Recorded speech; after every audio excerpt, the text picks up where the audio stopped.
जगह पर, और ब्राह्मण विलाप कर रहा है मेरी गाय को बचाओ। तभी रघु महाराज ने अगमर्षण के जल को उस शेर का चिंतन करते हुए भुजा उठा करके जैसे ही पीछे फेंका तो कोसों दूर किसी नगर में शेर, उसका वहीं वध हो गया। दूर से ही रघु महाराज ने उसका वध कर दिया और गैया की रक्षा हो गई। रावण ये सब स्थिति देख रहा था।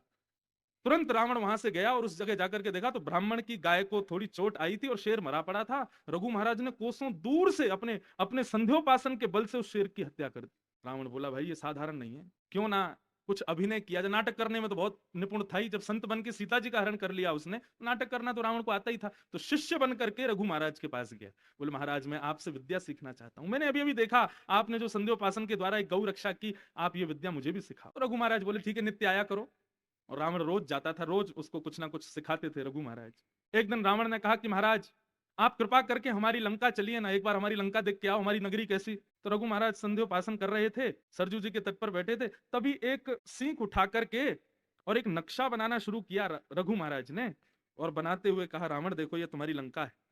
अयोध्या में बैठे बैठे उसको दिखा रहे हैं ये तुम्हारी लंका है, और ये तुम्हारा देखो भवन है, यहाँ मंदोदरी रहती है, यहाँ कुंभकर्ण सो रहा है, यहाँ मेघनाथ बैठा है, ये अशोक वाटिका है, ये है, ये है, सब वहीं बैठे बैठे दिखा दिया।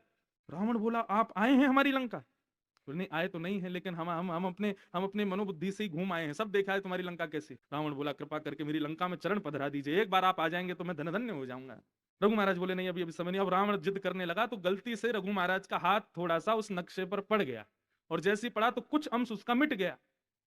रघु महाराज बोले अब देखो तुमने कर दिया ना बेकार। रावण बोला क्या हुआ? बोले अब ये जितना नक्शा मिटा है इतनी लंका तुम्हारी डूब गई समुद्र में। रावण बोला क्या कह रहे हैं? बोले और नहीं तो। रावण दौड़ करके गया, जैसी लंका में देखा तो उतना एरिया जो गलती से हाथ पड़ गया था नक्शे पर, वहां अयोध्या में सरजू जी के तट पर बैठे बैठे उतनी लंका डूब गई रावण की। रावण बोला ये साधारण नहीं है, मेरी बुद्धि में नहीं आ रहा है इनका बल कैसा, इनसे युद्ध करना तो दूर, ये वहां बैठे बैठे अगर मेरी पूरी लंका पर हाथ फेर दें तो सब डूब जाएगा, इनसे युद्ध क्या करूं मैं? ये राम जी के पूर्वज हैं महाराज रघु। तब रावण ने एक अयोध्या के महात्मा को बहुत धन दिया। अयोध्या के नहीं थे, कहीं बाहर के थे, उनको धन देकर के कहा कि मुझे आप गोपनीयता से ये जान करके बताइए कि रघु महाराज में इतना बल कहां से आया।